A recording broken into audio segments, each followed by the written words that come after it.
Bismillahirrahmanirrahim. Assalamualaikum warahmatullahi wabarakatuh.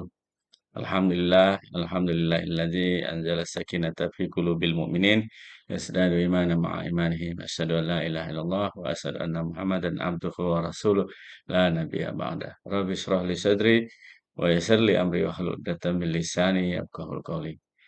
Para mahasiswa dimanapun Anda berada, kali ini kita berjumpa lagi dalam video mata kuliah moderasi beragama. Dalam kesempatan ini, Bapak akan menerangkan tentang fenomena radikalisme, termasuk radikalisme atas nama agama. Sebelum kita masuk ke dalam penjelasan tentang radikalisme agama, kita perlu menerangkan terlebih dahulu radikalisme secara umum. Radikalisme adalah gerakan yang dilakukan dalam rangka untuk mewujudkan mencapai perubahan secara drastis, secara revolusioner, terkadang menggunakan cara-cara kekerasan dalam rangka untuk mencapai maksud dan tujuan.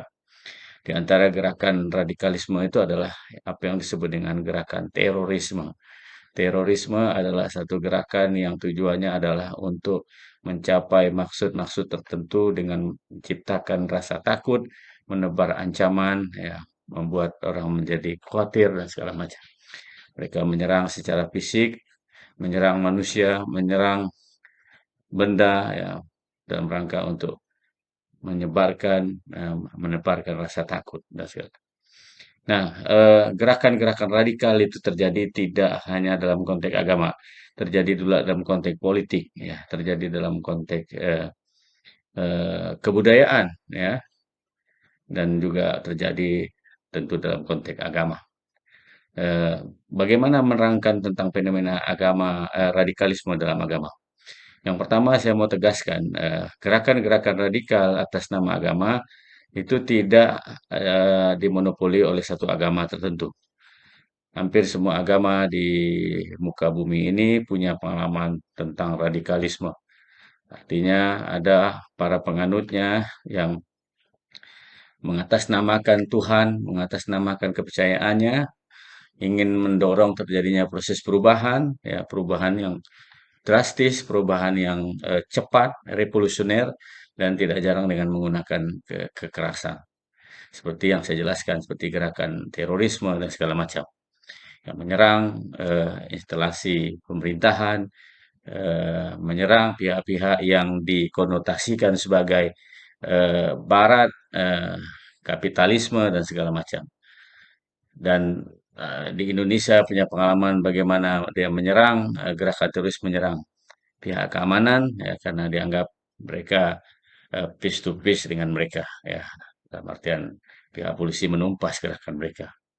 Nah, radikalisme ini sebenarnya mengapa bisa terjadi gitu? Ya, mengapa ada orang-orang yang mengatasnamakan agama kemudian melakukan tindakan-tindakan kekerasan, ya, dan mengorbankan orang-orang yang tidak berdosa, gitu. Nah, tentu banyak faktor yang bisa menerangkan tentang radikalisme, ya. Yang pertama, radikalisme bisa saja muncul sebagai bentuk eh, literasi, ya, rendahnya literasi atau pemahaman terhadap agama. Artinya agama tidak dipahami secara mendalam, tidak dipahami secara komprehensif, ya, dan kemudian diamalkan secara baik sesuai dengan prinsip-prinsip syariah yang diajarkan. Ini bisa juga menjadi faktor penyebab orang kemudian melakukan tindakan radikal.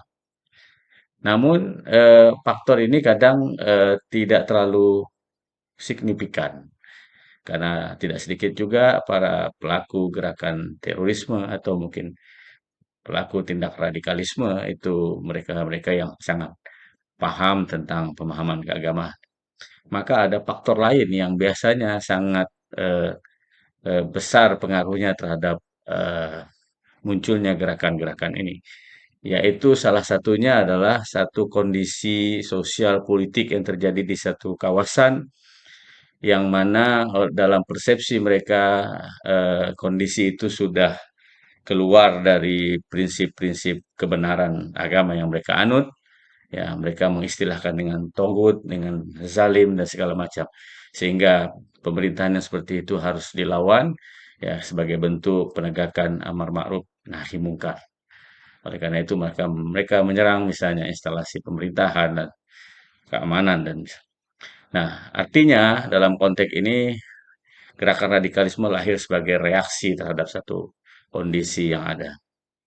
Kemudian radikalisme juga bisa muncul ya dalam konteks ketika menghadapi dampak dari modernitas ya, perkembangan yang sangat cepat ya, termasuk gelombang perubahan terjadi dalam keagamaan. Nah, ada kelompok-kelompok yang tidak siap dengan perkembangan ini ya, dan kemudian mereka eh, mencoba berupaya untuk mengembalikan agama dalam pandangan mereka kepada jalan yang benar ya, kepada jalan yang murni, sehingga mereka perlu melakukan proses purifikasi termasuk dengan cara-cara kekerasan ya, untuk mengembalikan agama ini kepada koridor yang mereka yakini sebagai sebuah kebenaran, bukan modernitas yang menurut mereka hanya membuat apa namanya perbudakan antara manusia dengan manusia,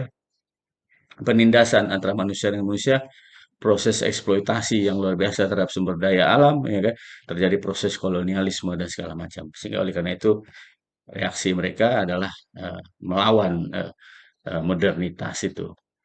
Nah, kemudian di samping itu juga radikalisme itu bisa muncul ya karena kondisi sosial ekonomi masyarakat yang terpuruk ya, ya eh, kemiskinan yang terlalu mendalam ya dan meluas ya kondisi-kondisi underdog seperti ini biasanya juga mudah eh, untuk menjadi apa bahan baku untuk digerakkan menjadi sebuah gerakan perlawanan, termasuk gerakan-gerakan radikal.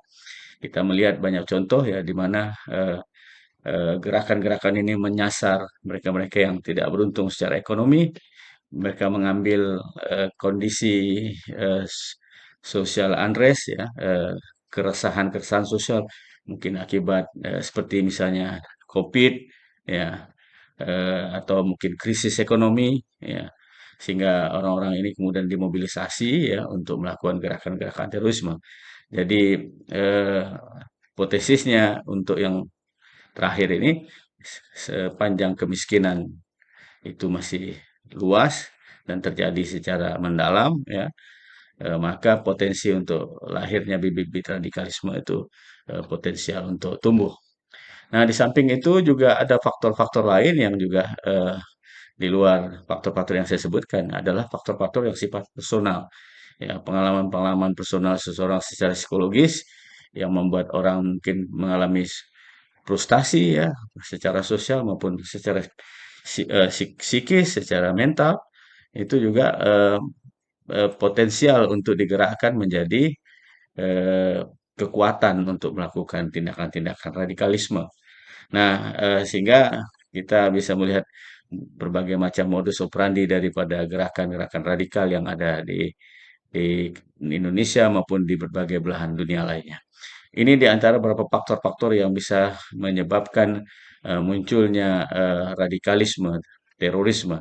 Jadi tidak semata-mata karena pandangan keagamaannya, tapi bisa juga karena satu bentuk reaksi terhadap satu kondisi yang ada, bentuk apa kemudian ada juga yang sebagai bentuk reaksi terhadap modernitas, perubahan yang demikian cepat.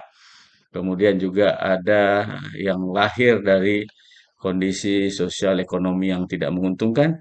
Kemudian juga faktor-faktor psikologis seseorang, orang-orang yang kehilangan harapan tentang masa depan, itu juga menjadi sasaran yang empuk untuk apa namanya menjadi bagian dari proses radikalisme dan kekerasan. Nah, untuk mengatasi itu tentu kita harus mengatasi sesuai dengan persoalan yang ada. Pertama mungkin dengan pemahaman agama yang baik dan mendalam, ya, yang komprehensif. Yang kedua, kalau ada ketidakadilan, kalau ada sesuatu hal yang mungkin dipandang diskriminatif, maka kita harus atasi itu, pemerintah harus menyelesaikannya. Kemudian harus eh, pembangunan harus merata sehingga diskrepensi atau kesenjangan sosial, kesenjangan ekonomi itu bisa teratasi. kemudian eh, orang-orang harus diyakinkan ya punya harapan tentang masa depan, dibangun trust kepada pemerintah bahwa kita masih punya harapan lebih baik di masa depan. Saya kira itu saja. Terima kasih atas perhatiannya. Mohon maaf kalau ada kekeliruan. Bila taufiq hidayah. Assalamualaikum warahmatullahi wabarakatuh.